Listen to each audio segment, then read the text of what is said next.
आज से हम लोग को पढ़ना है सॉल्ट हाइड्रोलिसिस। सॉल्ट हाइड्रोलिसिस क्या होता है? तो सबसे पहले इसकी definition,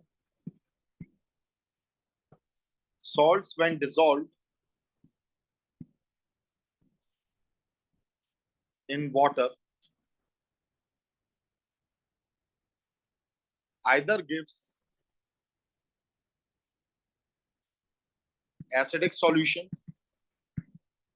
basic solution or neutral solution.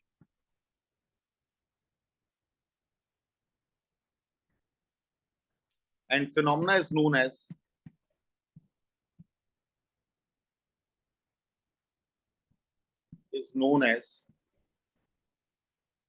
salt hydrolysis.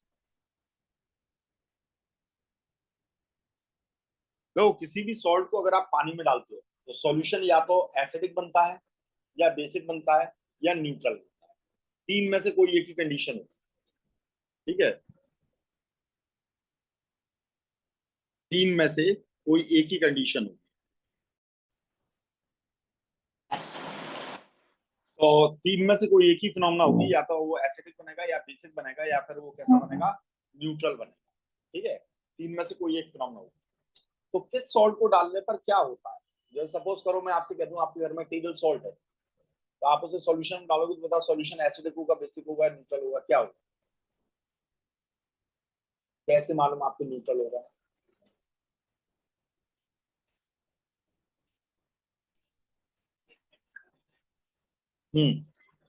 अब अमोनियम कार्बोनेट डाल दिया, क्या हो जाएगा बेटा?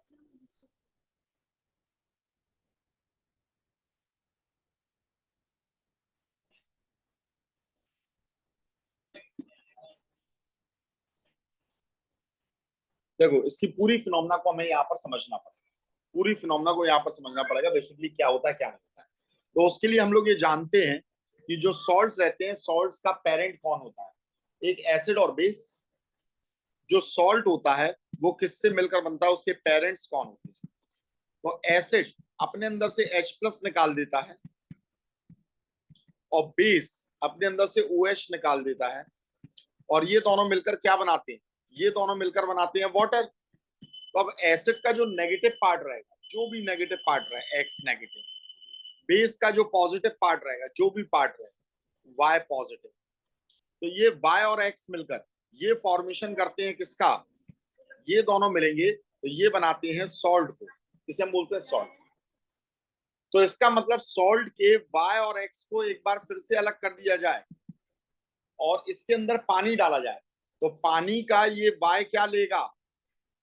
Y क्या लेगा भाई? इसका नेगेटिव पार्ट लेगा पानी का। पानी को कैसे तोड़ोगे? हमने ये H2O लिया, H2O किस में टूटा है? H+ में और OH नेगेटिव में।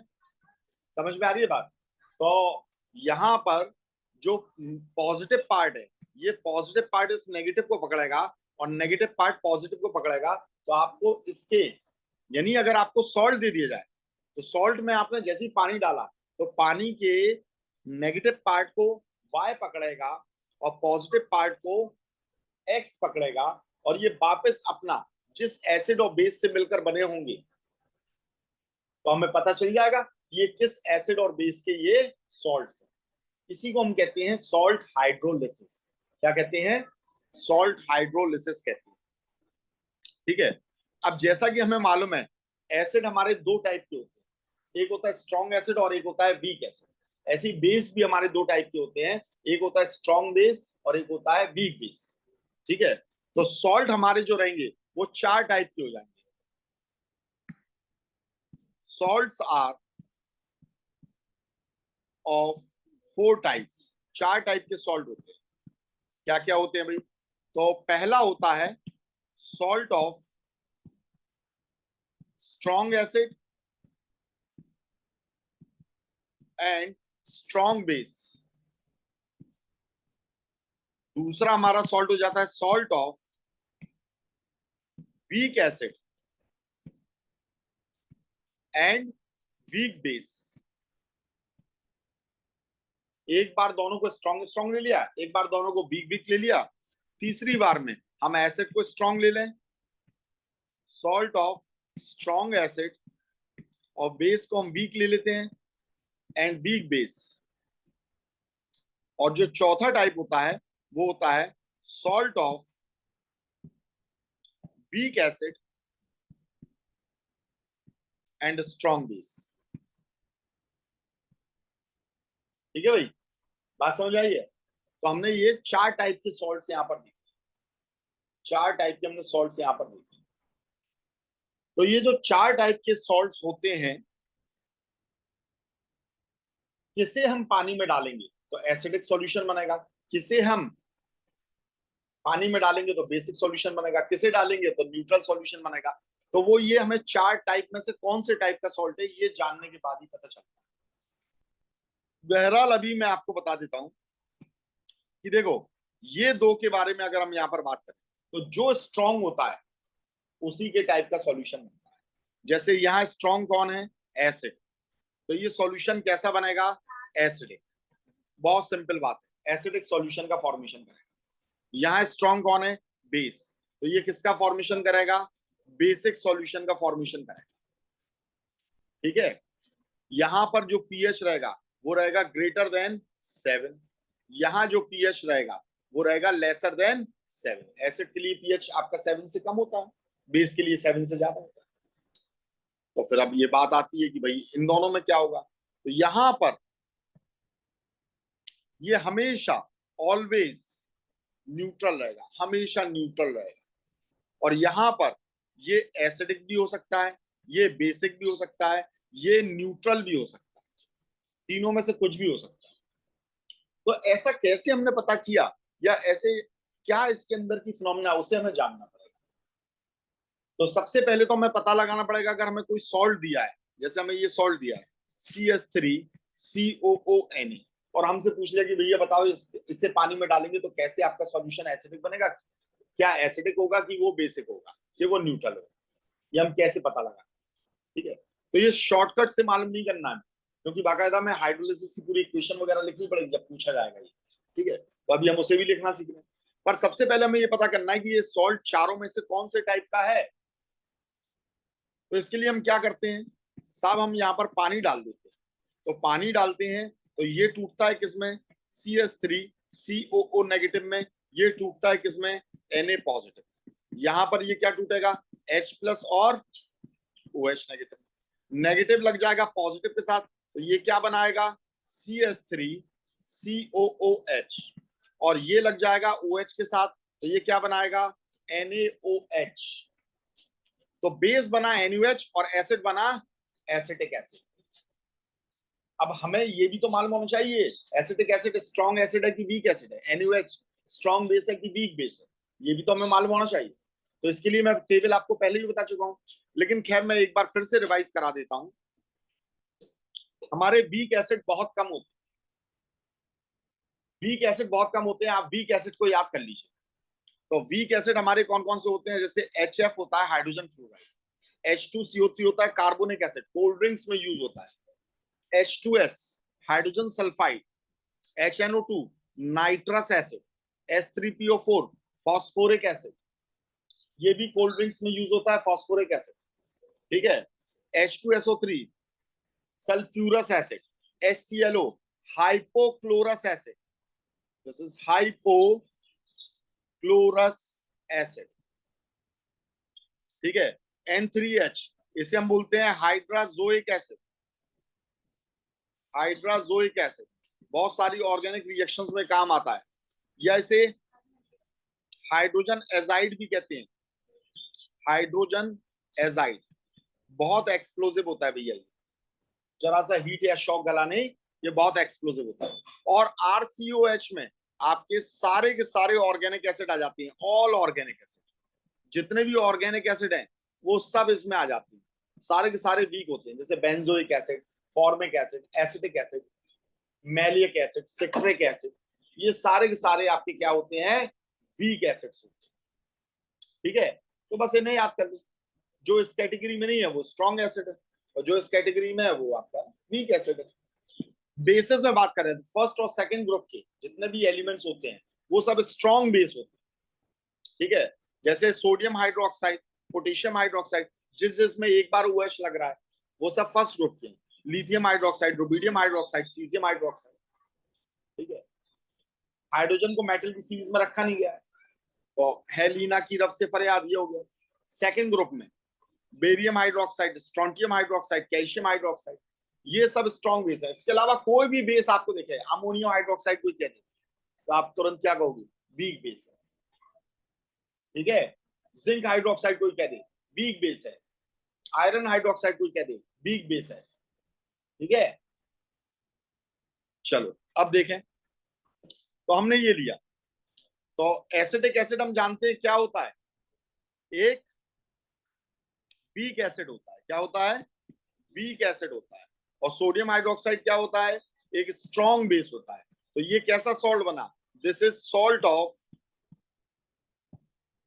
Weak acid and strong base. थोड़ी सी प्रैक्टिस करोगे ये चीज आ जाएगी। तो ये salt of weak acid and strong base है, यानी ये फोर्थ वाला है। आपको तुरंत ये समझ में आना चाहिए।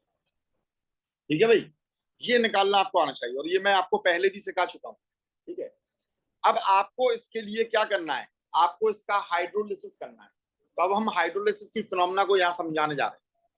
हाइड्रोलिसिस कभी भी किसी भी सॉल्ट का करना है तो आप कैसे करोगे, CH3COONA आपने ये लिया, सबसे पहले इसके अंदर करोगे आप आयोनाइजेशन प्रोसेस। क्या करोगे, आयोनाइजेशन प्रोसेस। आयोनाइजेशन में आप सिंपली इसके अंदर पानी डालते हो, और पानी डालने पर इसे तोड़ देते हो, तो ये टूटता है CH3COOH में, और ये किस में टूटेगा आपका, NaOH में। अब ये आपका क्या है बेटा, ये समझना, ये दो पार्ट्स में आपका यहां पर टूट गया। ठीक है, या चलो आपने अगर इसका आयोनाइजेशन किया, आयोनाइजेशन कर रहे हो तो इस बात को भी हटा दो और आसान कर देते, आप इसे तोड़ दो किसमें, CH3COO नेगेटिव में, और इसे तोड़ दोगे किसमें, Na पॉजिटिव में। अब आपको मालूम है CH3COO नेगेटिव ये कहां से आया, CH3COS से। किससे आया, CH3COH एसिटिक एसिड से आया। एसिटिक एसिड में से अगर आपने एक H+ निकाल दिया तो बाकी पार्ट क्या बचता है, COO नेगेटिव, और क्या बचता है, H पॉजिटिव। अच्छा, ये वीक एसिड है कि स्ट्रॉन्ग एसिड है, ये एक वीक एसिड है। और वीक एसिड का एसिड जब अपने अंदर से एक H+ निकाल देता है तो बाकी बचे हुए पार्ट को क्या कहते हो, कॉन्जुगेट बेस। क्या कहते हो, तो ये इसका बना कॉन्जुगेट बेस। और याद रखना, वीक का कॉन्जुगेट हमेशा स्ट्रॉन्ग होता है, और स्ट्रॉन्ग का कॉन्जुगेट हमेशा वीक होता है। कैसे, अरे वीक एसिड है, ये जल्दी H+ नहीं निकालता है, तो क्या इसे मौका मिलेगा, अगर H+ निकाल दिया तो क्या ये जल्दी से H+ ले लेगा, बिल्कुल ले लेगा भाई, इसे पसंद है। ये बहुत धीमे H+ निकालता है, इसका मतलब इसे H+ पसंद है।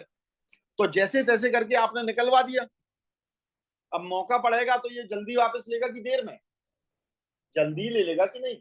आपको चॉकलेट बहुत पसंद है, मैं आया, मैंने जबरदस्ती आपसे छीन ली, आप बड़ी मुश्किलों से दे रहे थे, मैंने दम लगाकर छीन लिया, और मैंने उसे लेकर कवर्ड में रख दिया। अब जरा सा मैं बाहर निकला नहीं, थोड़ा सा मैं बाहर निकला नहीं, आपको मौका लगेगा तो आप तुरंत उठा लोगे कि नहीं उसे, तुरंत पकड़ लोगे उसे, आपको मौका मिलना चाहिए।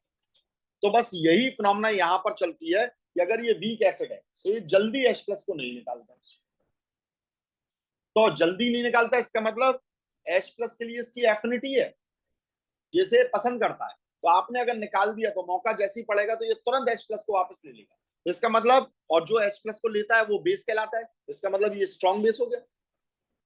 क्या हो गया, अब ऐसे ही अगर यहाँ स्ट्रॉन्ग एसिड होता तो इसने H+ निकाल दिया तो यहाँ बेस बनाता, तो स्ट्रॉन्ग एसिड है मतलब जल्दी H+ निकालता, मतलब उसे पसंद नहीं है।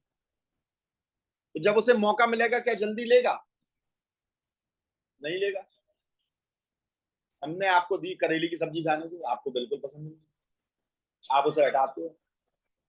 ठीक है, अब किसी ने हटाकर रख दिया, हम खिलाने जा रहे थे, कोई आपका दोस्त है, उसने कहा सर 2 मिनट सुनो मेरी बात, तो निकाल कर रख दिया। अब जैसे ही मैं बाहर निकलूंगा क्या आप उसे वापस उठा लोगे, उतनी इजीली नहीं उठाओगे, उतना ही प्रेशर चाहिए, कोई और टीचर आकर बोले नहीं अभी नहीं पड़ेगा, तभी लोगे उसे। तो अगर एक स्ट्रॉन्ग एसिड है तो उसका कॉन्जुगेट बेस कैसा होगा, वीक हो जाएगा कि नहीं हो जाएगा, समझ में आ गई ये बात। तो कॉन्जुगेट में हमेशा उल्टा चलता है, वीक का स्ट्रॉन्ग, स्ट्रॉन्ग का वीक। ठीक है, तो अब देखो CH3CO नेगेटिव कहां से आया, एसिटिक एसिड से। तो एसिटिक एसिड एक वीक एसिड है, तो ये इसका क्या बन गया, स्ट्रॉन्ग बेस। और Na के साथ में आपने लगाया OH, तो NaOH क्या होता है, स्ट्रॉन्ग बेस होता है। तो इसका ये क्या बन गया, कॉन्जुगेट एसिड बना, और एसिड कैसा बनेगा, वीक एसिड। ये थोड़ी सी प्रैक्टिस आपको करनी पड़ेगी बार, तो आपको चीजें समझ में आएगी। ठीक है, तो ये हो गई आयोनाइजेशन की प्रोसेस। अब देखो एक बात याद रखना, अब मैं सॉल्ट के बारे में बात नहीं कर रहा हूं, सॉल्ट का आयोनाइजेशन करने पर जो आयंस बन रहे हैं, उन आयंस में जो स्ट्रांग होगा, सॉल्ट की बात नहीं कर रहा हूं, सॉल्ट में जस्ट उल्टा हो जाएगा। सॉल्ट का आयोनाइजेशन करने पर जो आपको आयंस मिल रहे हैं, ये दोनों आयंस ही तो मिल रहे हैं आपको। जब आपका ये आयंस मिल रहे हैं आपको, तो इन आयंस में जो स्ट्रांग होगा, सिर्फ उसी का हाइड्रोलिसिस होगा, उसी का हाइड्रोलिसिस होगा। जो स्ट्रांग होगा वही पकड़ पाएगा आयंस को, वाटर के। तो हमने ये वाटर लिया, और ये वाटर किस में टूटेगा, H+ में। और ये आपको लिखने की जरूरत नहीं पड़ेगी, वो तो मैं आपको समझाने के लिए बता रहा हूँ। ठीक है, मतलब ये H+ और OH ये लिखने की जरूरत नहीं पड़ेगी, बाकी सब कुछ लिखोगे आप। ठीक है, ये H+ और OH में टूटेगा। तो अब यहां पर दोनों खड़े, कौन खड़े हैं भाई, CH3COO नेगेटिव भी खड़ा है और Na पॉजिटिव। तो ये क्योंकि स्ट्रॉन्ग है, तो ये तुरंत H+ को पकड़ लेगा कि नहीं, और जैसे ही H+ को पकड़ेगा तो ये क्या बनाएगा, CH3COO नेगेटिव। और Na पॉजिटिव क्योंकि वीक एसिड है, तो ये उतनी जल्दी OH नेगेटिव को नहीं लेगा, OH नेगेटिव को नहीं लेगा, और नहीं लेगा तो इसका हाइड्रोलिसिस नहीं होगा। तो यहां सॉल्यूशन में कौन बचा रह गया, इसे H तो लगा दें, सॉरी ये लगा दिया हमने H। ठीक है, अब सॉल्यूशन में कौन रह गया, OH नेगेटिव। और इस फिनोमेना को हमने क्या कहा, इसे हमने कहा हाइड्रोलिसिस। ये हुआ है आपका हाइड्रोलिसिस। समझ में आ गई बात। अब सॉल्यूशन के अंदर कौन रह जाता है बेटा बाकी, OH। आप कहोगे एसिड भी तो पड़ा हुआ है, ये एसिड तब तक नहीं जब तक H+ निकाले। इसने तो उल्टा H+ ले लिया, निकाल नहीं रहा ये H+। तो सॉल्यूशन के अंदर H+ की कमी हो गई, इसका मतलब OH ज्यादा हो गए, और जब OH ज्यादा हो गए तो सॉल्यूशन कैसा हो गया, बेसिक हो गया कि नहीं। तो ये सॉल्यूशन हो गया, सॉल्यूशन इज बेसिक, ये हो गया बेसिक सॉल्यूशन। तो इसका पीएच कैसा हो जाएगा, ग्रेटर देन 7। समझ में आ गई बात। और वैसे भी देखो मैंने ऊपर आपको बताया था, क्या बताया था, ये किसका सॉल्ट है, salt of weak acid and strong base. तो स्ट्रॉन्ग कौन है, बेस है, तो देखो सॉल्यूशन कैसा बनेगा, बेसिक बनेगा। ये ऊपर ही लिखवा दिया मैंने, and pH is greater than 7। Clear है, समझ में आ गई बात। अब हमने यहाँ पर नेक्स्ट एग्जांपल में लिया NH4Cl, और मैंने कहा इसका हाइड्रोलिसिस करो और मुझे बताइए, क्या बताइए कि सॉल्यूशन कैसा बनेगा, एसिडिक की बेसिक या न्यूट्रल। तो अब आपको करना है, क्या करोगे, सबसे पहले यहां पर कौन सी प्रोसेस करोगे, आयोनाइजेशन। NH4Cl को तोड़ोगे किसमें, NH4 पॉजिटिव में और Cl नेगेटिव में। अब यहां सोचोगे Cl नेगेटिव कहां से आया, H+ लगा दो तो HCl से, और HCl से आया तो इसका मतलब वो स्ट्रॉन्ग एसिड था, तो ये क्या बन गया, वीक बेस। NH4 कहां से आया, NH4OH से, NH4OH कैसा होता है, वीक बेस होता है, तो इसका ये क्या बनेगा, स्ट्रॉन्ग एसिड। हाइड्रोलिसिस किसका होगा, स्ट्रॉन्ग वाले पार्ट का होगा। तो हाइड्रोलिसिस कैसे करोगे, कैसे करोगे हाइड्रोलिसिस, सिर्फ NH4 पॉजिटिव का करोगे H2O के साथ में। तो क्योंकि NH4 पे क्या है, पॉजिटिव चार्ज है, तो ये OH को ही लेगा कि नहीं, तो क्या बनाएगा, NH4OH। और यहां सॉल्यूशन में कौन रह गया, H+। तो सॉल्यूशन कैसा हो गया, एसिडिक। और पीएच कैसा हो गया, less than 7। Is it clear, समझ में आ गई बात बेटा, नहीं आई। ठीक है, इस तरीके से करते हैं। और वैसे भी आप देखो ये किसका सॉल्ट है, salt of strong acid and weak base. तो जो स्ट्रॉन्ग पार्ट होता है, सॉल्ट में बोल रहा हूं, सॉल्ट में जो स्ट्रॉन्ग पार्ट होता है सॉल्यूशन उसी का बनता है। ये स्ट्रॉन्ग एसिड है तो ये एसिडिक सॉल्यूशन बनेगा और पीएच 7 से कम होगा। ठीक है, अब आपको करना है, यहां पर मैं कुछ एक दे रहा हूं मॉलिक्यूल्स, इनका हाइड्रोलिसिस करके आपको बताना है कि ये कैसा कैसा सॉल्यूशन बनेगा। ठीक है, मैं वीडियो को करता हूं पॉज, तो अब आपको ये बताना है ये कैसा कैसा सॉल्यूशन बनाएंगे, करके देखिए थोड़ा सा। CH3 COONH4 ammonium acetate, sodium cyanide, aluminium chloride, copper sulphate, sodium bicarbonate, potassium chloride और अमोनियम एसिटेट। चलिए इनका करके दिखाइए।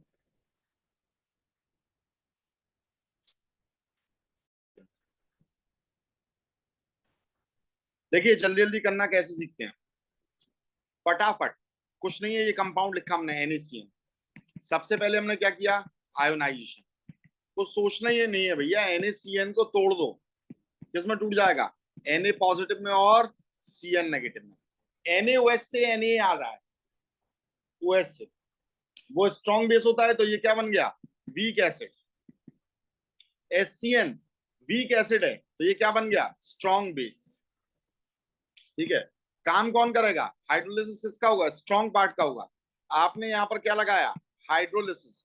हाइड्रोलिसिस आपने लगाया, कुछ नहीं करना है, Cn नेगेटिव को उठाना है H2O के साथ, क्योंकि इस पर नेगेटिव है तो ये पॉजिटिव पार्ट लेगा H2O, क्या लेगा H प्लस लेगा, तो क्या बनाएगा HCN, और यहाँ क्या बचा रहेगा OH नेगेटिव। सॉल्यूशन कैसा हो गया, बेसिक। पीएच कैसा हो गया, ग्रेटर देन 7, खत्म बात। दूसरा है AlCl3।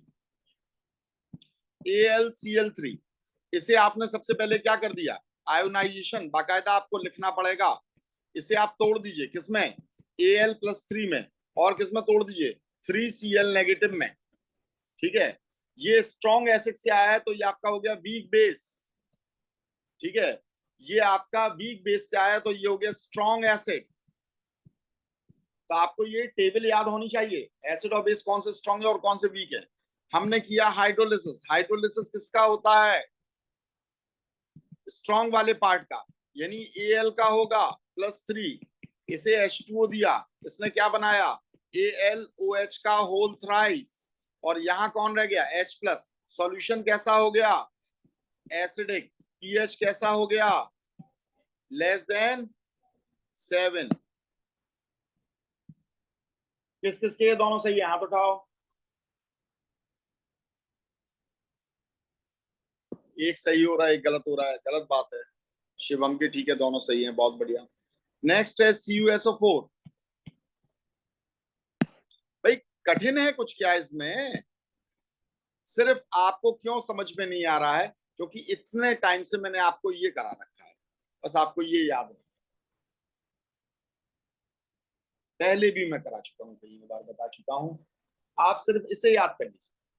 ये याद कर लिया, बस कुछ नहीं, इसी स्पीड से करोगे। ठीक है, CuSO4 लिया, इसका सबसे पहले क्या कर दिया, आयोनाइजेशन।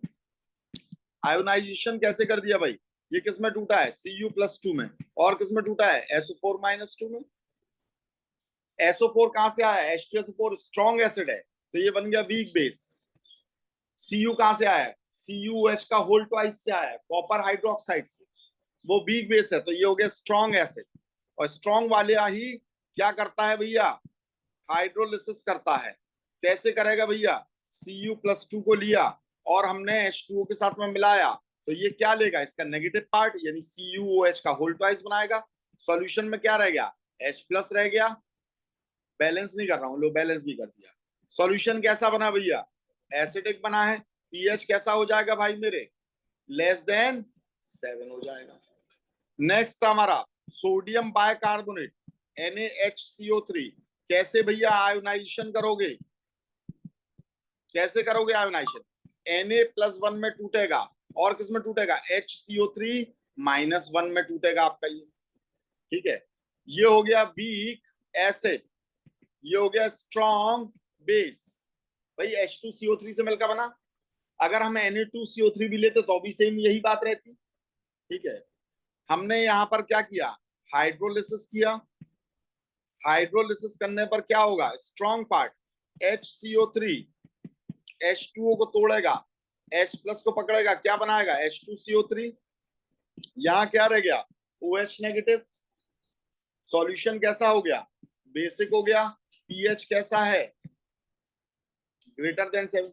अब देखो धड़ाधड़ आंसर निकल रहे हैं, फिर अभी क्यों नहीं निकल रही, बिल्कुल आसान है। अब हमने लिया KCl। हाँ कुछ कह रहे हैं बेटा, H2CO3 में नहीं H प्लस निकालोगे और CO3-2 रख। भाई आप एक H प्लस निकाल लो कि दो, उससे मतलब नहीं है, उससे मतलब नहीं, आप तो उसका वो पार्ट देखो जो बचा हुआ पार्ट है वो कैसे क्या। ठीक है, अगर वह स्ट्रॉन्ग एसिड है तो उसका वीक पार्ट रह जाएगा, अगर वह वीक है तो स्ट्रॉन्ग पार्ट रह जाएगा। नहीं है इसमें है। ठीक, अब देखिए भाई, नेक्स्ट हमें किसका करना है, क्या बचा है भाई, KCl। अब KCl का केस देखिएगा, हमने इसका किया पहले आयोनाइजेशन। आयोनाइजेशन में किस में तोड़ा, K प्लस में और Cl नेगेटिव में। सेम केस NaCl के लिए भी लग जाएगा, है ना। ये स्ट्रॉन्ग बेस से आया है तो ये क्या हो गया, वीक एसिड, और ये स्ट्रॉन्ग एसिड से आया है तो ये क्या हो गया, वीक बेस। दोनों ही क्या हैं, वीक हैं। क्या कोई हाइड्रोलिसिस होगा, तो आप क्या लिखोगे, नो हाइड्रोलिसिस। यहाँ हाइड्रोलिसिस हो गई नहीं, और सॉल्यूशन हमेशा कैसा रहेगा, न्यूट्रल।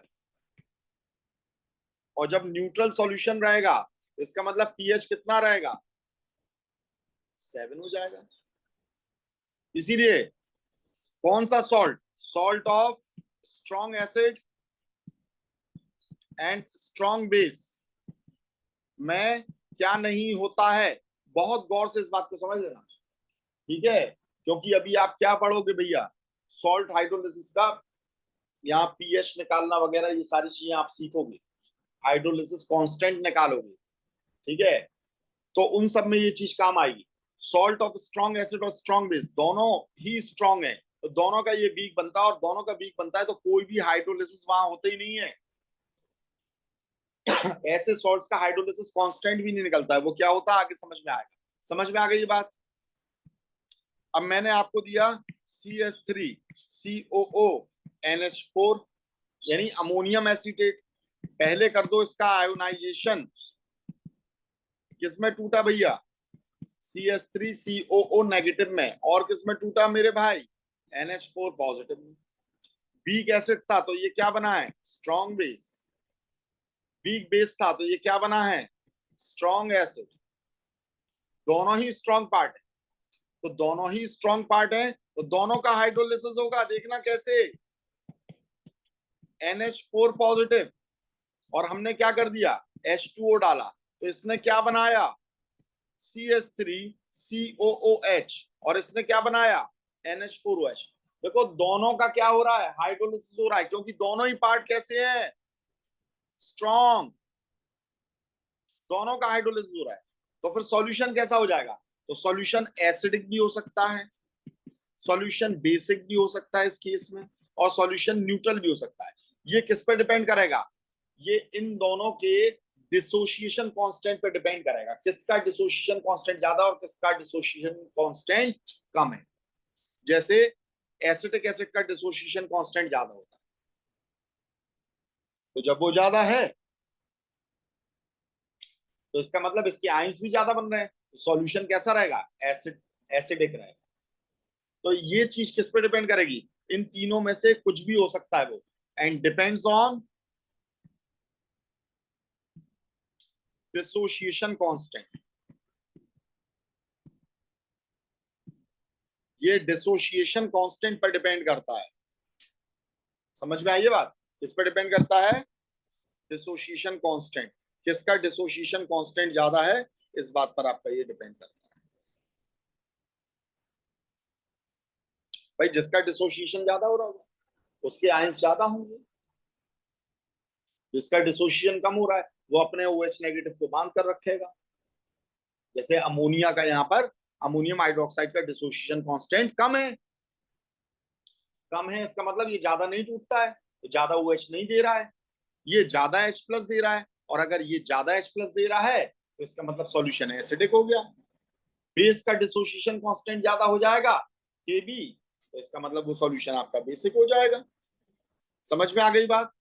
तो यहाँ pH के बारे में बात करेंगे तो ग्रेटर देन 7, लेस देन 7 और इक्वल्स टू 7 होगा। वो भी किस पे डिपेंड करेगा? On the dissociation constant. Is it clear बेटा?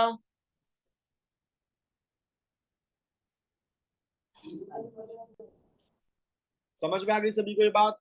चलिए अच्छी बात है। अब इसके बाद में नेक्स्ट हमारा जो टॉपिक आता है वो होता है hydrolysis constant and degree of hydrolysis.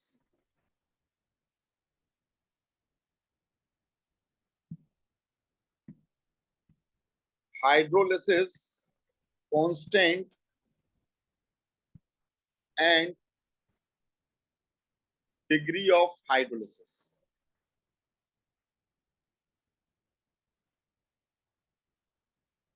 अच्छा, सबसे पहले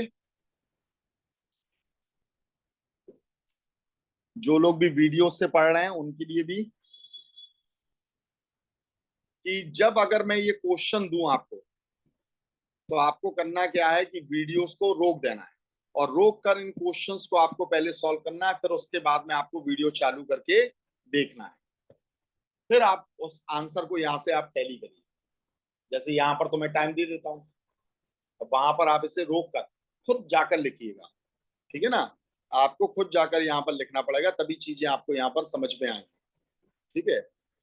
और कुछ बहुत अच्छे भी बच्चे होते हैं जो कुछ अच्छे अच्छे कमेंट करते हैं, कम से कम मालूम चलता है कि हाँ भाई वो इंटरेस्ट ले रहे हैं। थोड़े से कमेंट्स में मालूम चलता है कि हाँ भाई कोई तो इंटरेस्ट ले रहा है ना पढ़ाई में। जैसे अभी एक कल ही एक अच्छा कमेंट आया था नाजमीन सुल्ताना का, तो इससे कुछ एक एनकरेजमेंट भी मिलती है कि हाँ भाई एक अच्छे वीडियोस लेक्चर्स हम निकाले। कोई तो केयर करने वाला है कि जस्ट व्यूज देखकर देकर चले गए, देख लिया हाँ भाई इतने आ गए, निकल गए। तो आप बहुत अच्छे से स्टडी करिए, कोई प्रॉब्लम हो तुरंत आप व्हाट्सएप पर भी मैसेज कर सकते हैं, ठीक है? और आप यहाँ भी यूट्यूब पर भी पूछ सकते हैं, ठीक है? चलिए, अब नेक्स्ट जो रहेगा इस लेक्चर को हम लोग देखेंगे hydrolysis constant and degree of hydrolysis.